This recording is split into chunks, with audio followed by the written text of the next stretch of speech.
एक बुजुर्ग औरत मर गई। यमराज लेने आए। औरत ने यमराज से पूछा, आप मुझे स्वर्ग ले जाएंगे या नर्क? यमराज बोले, दोनों में से कहीं नहीं। तुमने इस जन्म में बहुत ही अच्छे कर्म किए हैं, इसलिए मैं तुम्हें सीधे प्रभु के धाम ले जा रहा हूँ। बुजुर्ग औरत खुश हो गई, बोली, धन्यवाद, पर मेरी आपसे एक विनती है। मैंने यहाँ धरती पर सबसे स्वर्ग नर्क के बारे में बहुत सुना है। मैं एक बार इन दोनों जगहों को देखना चाहती हूँ। यमराज बोले, तुम्हारे कर्म अच्छे हैं, इसलिए मैं तुम्हारी ये इच्छा पूरी करता हूँ। चलो हम स्वर्ग और नर्क के रास्ते से होते हुए प्रभु के धाम चलेंगे। दोनों चल पड़े। सबसे पहले नर्क आया। नर्क में बुजुर्ग औरत ने जोर जोर से लोगों के रोने की आवाज सुनी। वहां नर्क में सभी लोग दुबले पतले और बीमार दिखाई दे रहे थे। औरत ने एक आदमी से पूछा, यहाँ आप सब लोगों की ऐसी हालत क्यों है? आदमी बोला, तो और कैसी हालत होगी? मरने के बाद जब से यहाँ आए हैं, हमने एक दिन भी खाना नहीं खाया। भूख से हमारी आत्माएं तड़प रही है। बुजुर्ग औरत की नजर एक विशाल पतीले पर पड़ी, जो कि लोगों के कद से करीब 100 फीट ऊंचा होगा। उस पतीले के ऊपर एक विशाल चम्मच लटका हुआ था। पतीले में से बहुत ही शानदार खुशबू आ रही थी। बुजुर्ग औरत ने उस आदमी से पूछा, इस पतीले में क्या है? आदमी मायूस होकर बोला, ये पतीला बहुत ही स्वादिष्ट खीर से हर समय भरा रहता है। बुजुर्ग औरत ने हैरानी से पूछा, इसमें खीर है तो आप लोग पेट भर के ये खीर खाते क्यों नहीं? भूख से क्यों तड़प रहे हैं? आदमी रो रो कर बोलने लगा, कैसे खाए? ये पतीला 100 फीट ऊंचा है।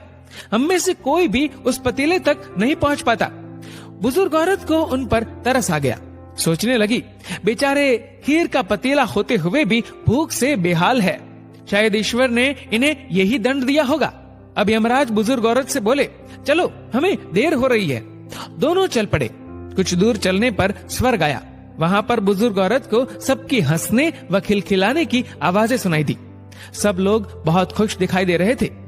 उनको खुश देखकर बुजुर्ग औरत भी बहुत खुश हो गई।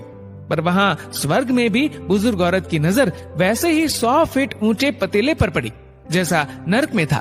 उसके ऊपर भी वैसा ही चम्मच लटका हुआ था। बुजुर्ग औरत ने वहां लोगों से पूछा, इस पतीले में क्या है? स्वर्ग के लोग बोले कि इसमें बहुत टेस्टी खीर है। बुजुर्ग औरत हैरान हो गई। उनसे बोली, पर यह पतीला तो 100 फीट ऊंचा है। आप लोग तो इस तक पहुंच ही नहीं पाते होंगे। उस हिसाब से तो आप लोगों को खाना मिलता ही नहीं होगा। आप लोग भूख से बेहाल होंगे। पर मुझे तो आप सभी इतने खुश लग रहे हो, ऐसे कैसे? उनमें से एक व्यक्ति बोला, हम सब लोग तो इस पतीले में से पेट भर के खीर खाते हैं। औरत बोली, पर कैसे? पतीला तो बहुत ऊंचा है।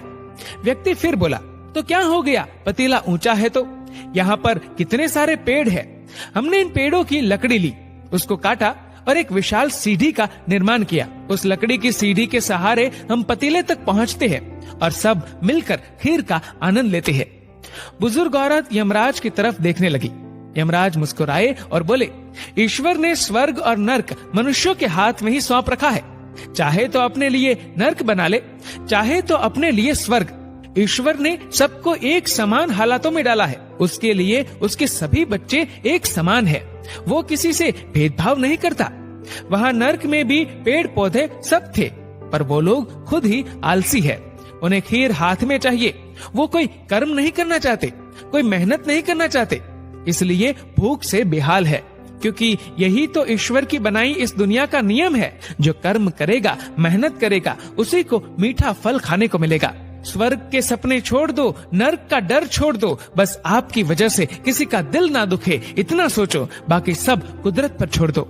दोस्तों, इस वीडियो को लेकर आपकी क्या राय है, नीचे कमेंट करके जरूर बताएगा। और अगर आपको वीडियो अच्छा लगा हो तो इस वीडियो को लाइक करेगा, शेयर करेगा ज्यादा से ज्यादा लोगों तक। और ऐसे ही और भी इंस्पिरेशनल वीडियोस के लिए सब्सक्राइब करें हमारे यूट्यूब चैनल को और फेसबुक पर फॉलो करें हमारे पेज को।